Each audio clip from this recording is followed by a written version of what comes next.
Salamat sa Diyos. Bagong umaga, bagong buhay, si Love Tin, in love na naman. Andito na po ako ngayon sa store.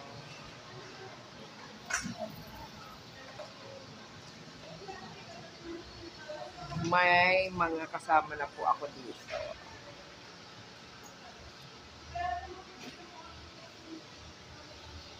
Wala pa pong mga namimili kasi nga po ay pasukan pa lang sila.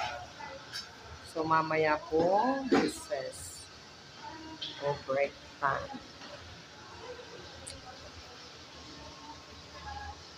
Namumula si Miss Jan.